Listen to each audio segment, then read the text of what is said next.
Sejam bem-vindos de volta. Vamos continuar vendo algumas aplicações do conhecimento visto na primeira parte. Agora nós vamos ver uma segunda aplicação, que seria a gente utilizar essas fórmulas em sentido reverso para calcular o número de machos necessários para manter a taxa de endogamia sob controle. Aí nesse exemplo, fala o seguinte: em uma fazenda de bovinos de corte contendo 200 animais, qual o número de touros necessários para manter a taxa de consanguinidade abaixo de 1%? Então, na hora que a gente fizer aqui, a gente vai ver que, às vezes, a eficiência reprodutiva desses bovinos pode ser muito maior. Por exemplo, um macho pode cobrir, às vezes, tranquilamente, né, em monta natural, 20 fêmeas. Se o manejo for muito bom e dependendo da raça e do local, sistema produtivo, né, então aqui seria o que? Um macho para 20 fêmeas. Se eu tenho 200 matrizes, eu precisaria de 10 machos, né? Se eu tiver um sistema melhor ainda, com todas as condições para o animal, um animal de qualidade, libido, feito o teste andrológico, um animal muito bom, e o sistema dá todas as condições para ele, e o local não é muito quente, não dá fadiga a esse animal, para a raça dele está adequado. Então vamos supor que a gente conseguisse manejar tão bem que a gente conseguisse 1 para 25, que já é um pouco mais difícil. A gente precisaria de só 8 reprodutores, 8 touros. Agora, 10 ou 8 conseguiria manter a taxa de incremento do galinho em 1%? É isso que eu quero mostrar para vocês, que existem duas visões. A tecnologia reprodutiva ela é fenomenal, porque ela faz em questões de melhoria do potencial de ganho genético, de você diminuir a porcentagem de selecionados e aumentar a intensidade de seleção, é incrível. O que ela faz também em redução de custo, de você precisar manter menos reprodutores para gerar o mesmo número de indivíduos, o que ela pode fazer, o que ela tem potencial de fazer, também é de outro mundo. O problema é que, às vezes, você acaba esquecendo da endogamia e das questões genéticas que estão por trás, e isso volta depois de 3 gerações te causando problema, né? Então sempre a gente tem que tomar cuidado também com a endogamia e também com perda de variabilidade muito acelerada. Então, para a gente verificar o que aconteceria aqui, ó, qual seria o número de touros que conseguiria manter a endogamia não igual, né, mas abaixo de 1%. Então vamos colocar aqui, ó, ΔF é igual a quê? A 1 sobre 2NE. Então, a taxa de consanguinidade é igual a 1 dividido por 2 vezes o tamanho efetivo. Isso é a mesma coisa que eu trocar os dois de lugar, ó, e passar o NE para cima e o ΔF eu vou passar para baixo. Ó. Entenderam? Então, por quê? Porque o NE agora eu não sei. Eu vou precisar dele. E o ΔF eu já sei que ele tem que ser menor do que 1. Então eu vou fazer com 1. Então, 1% é o quê? É 0,01. Isso é multiplicado por 2, certo? Isso vai dar igual ao quê? 1 dividido por 0,02 é igual a 50. Então já temos o nosso tamanho efetivo. E a gente sabe que a fórmula do tamanho efetivo é NE é igual a 4 vezes número de machos multiplica número de fêmeas, né? Isso tudo é dividido pelo número de machos mais o número de fêmeas. Então, vamos começar a substituir valores. Então, vamos lá. Ó, 4 que multiplica. A gente sabe que o N de macho a gente não sabe. N de machos. A gente sabe que o de fêmeas é 200. Então, aqui fica N macho mais 200. E a gente sabe também que o tamanho efetivo vale quanto? Vale 50. Então, o que isso quer dizer? Quer dizer que se 50 que eu tenho aqui, dividido por 50, fica 1. Se eu dividir o outro lado também por 50, o 200 dividido por 50 fica quanto? Fica 4. Então, eu não posso dividir os dois lados da equação pelo mesmo valor? Então, para simplificar, ó, o 50 virou 1 e o 200 virou 4. Então, fica o quê? Eu posso passar o número de machos para cima, mais 200, é igual a quem? É igual a 16 vezes o número de macho. Por quê? 4 vezes 4, 16. Isso quer dizer o quê? Que 15, número de macho, porque esse aqui passa para o outro lado subtraindo, é igual a 200. Então, o número de macho é igual a 200 dividido por 15. Isso vai dar 13,333. Então, se eu arredondar para 13, o incremento da endogamia vai ser maior que 1%. Então, tem que subir aqui, ó. Se eu for arredondar para cima, vai ser 14. Então, se eu usar 14 reprodutores, é o mínimo que eu consigo usar para ter uma taxa de consanguinidade menor do que 1%. Então, o que isso quer dizer? Quer dizer que, em questão de eficiência produtiva, talvez eu conseguiria usar só 10 ou 8 touros. Isso melhoraria a eficiência econômica do meu sistema e até questão de ganho genético, se eu estiver fazendo seleção bem feita. Mas por que eu tenho que usar 14? Porque senão os meus indivíduos vão ficar muito aparentados e isso vai aumentar a taxa de incremento da endogamia. Então, infelizmente, o desbalanceamento não pode ser esse aqui, ó, ter esse número aqui, ó, porque o desbalanceamento ia ser, e o número ia ser ruim demais para minha taxa de incremento de endogamia do meu sistema. Então, às vezes, eu tenho que trabalhar com uma situação um pouco diferente. Ou eu poderia usar outras formas de resolver esse tipo de problema, de reduzir esse tipo de problema que a gente vai ver daqui a pouco.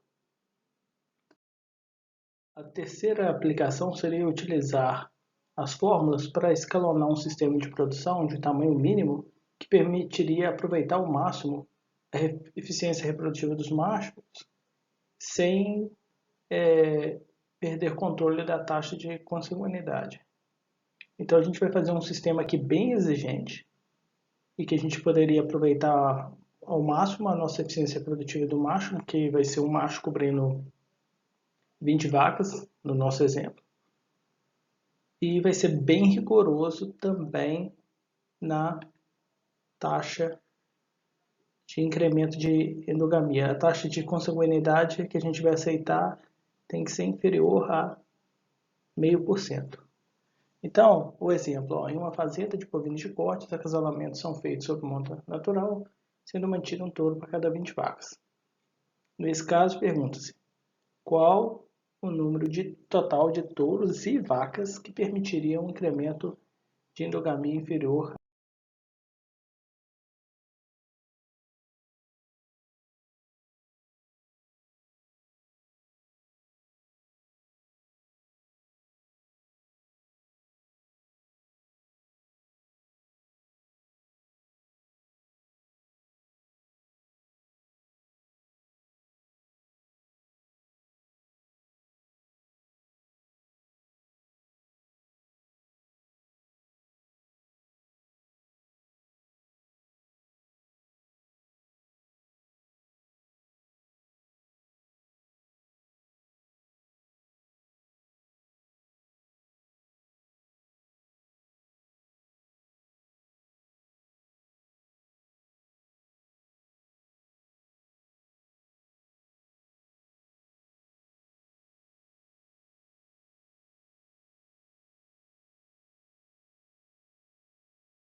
a 0,25%.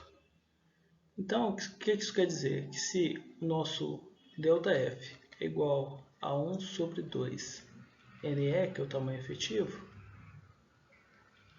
isso quer dizer que eu posso reescrever o tamanho efetivo da seguinte forma: NE é igual a 1 sobre 2 ΔF. Ou seja, eu troquei de lugar, esse passou para baixo e esse passou para cima. Então, eu já sei quanto que é o ΔF, mas não sei quanto que é o tamanho efetivo. Então, o tamanho efetivo vai ser 1 dividido por 2 vezes 0,0025. Lembrando que não pode deixar em porcentagem, tem que deixar na unidade. Então, passando vai dar isso aqui. Então, 2 vezes isso vai dar 0,005. Então, 1 dividido por isso vai dar 200. Então, já sabemos quanto que é o tamanho efetivo. A gente também sabe que cada touro acasala com 20 vacas. Então, temos aqui o touro acasalando com 20 vacas. Isso quer dizer que quando a gente encontrar o número de touros, o número de vacas a gente pode obter ele multiplicando por 20 o número de touros. Por quê? Porque se a cada touro eu tenho 20 vacas, então se eu tiver 5 touros, eu tenho 5 vezes 20 vacas. Se eu tiver um touro só tenho 20 vacas. Se eu tiver 2, eu tenho 40. Se eu tiver 5, eu tenho 100. Se eu tiver 10, eu tenho 200. E assim vai. Então, já temos uma outra equação aqui, ó, que a gente pode utilizar. Então, temos essa. Então, o que mais que a gente pode utilizar? Pode utilizar a equação do tamanho efetivo. Ele não pode ser calculado assim, ó, 4 vezes o número de machos vezes o número de fêmeas dividido pelo número de machos vezes o número de fêmeas. O número de machos é mais crítico na questão do arredondamento, porque tem menos, por causa da maior eficiência reprodutiva. Então, nós vamos trabalhar com o número de machos para obter ele primeiro e depois a gente obter o número de fêmeas. Como que a gente vai fazer isso? Tem um número de fêmeas aqui, como é que a gente vai fazer? Isso tudo não vale 200? Então, a gente vai substituir o número de fêmeas por aquela equação aqui em cima, 20 machos. Então, 20 número de machos. Depois a gente joga na equação de novo para encontrar o número de fêmeas. Aqui embaixo é mais, né? Mais um. Então, como que isso vai ficar? Vai ficar aqui, ó, 4, que multiplica o número de machos, que multiplica 20, também número de macho, dividido por número de macho, embaixo é mais em vez de multiplicando, mais 20 número de macho. Então, vai ficar como isso aqui, ó. 4 vezes 20 dá 80, né? 80 número de macho ao quadrado. Eu tenho 2, ó, aqui e aqui, multiplicando. E aqui eu tenho 4 vezes 20, 80. Dividido por, aqui, ó, 1 mais 20. Então, 21 número de macho. Esse de baixo eu posso cortar com o quadrado de cima. E isso fica igual a, continua 200. Se eu quiser, eu também posso cortar, ó, tá tudo multiplicando, eu posso cortar esse 0 com esse 0. Divido por 10 dos dois lados. Então, quanto vai ficar no final? Então, ó, o número de machos vai ser igual a 20, que multiplica com 21, que vai passar para cima, e divide pelo 8, que vai passar para baixo. Fez 21 dividido por 8. E aí a gente encontra o nosso número de machos. Para encontrar o número de fêmeas, só multiplicar por 20 esse valor. Então vai ser 20 vezes.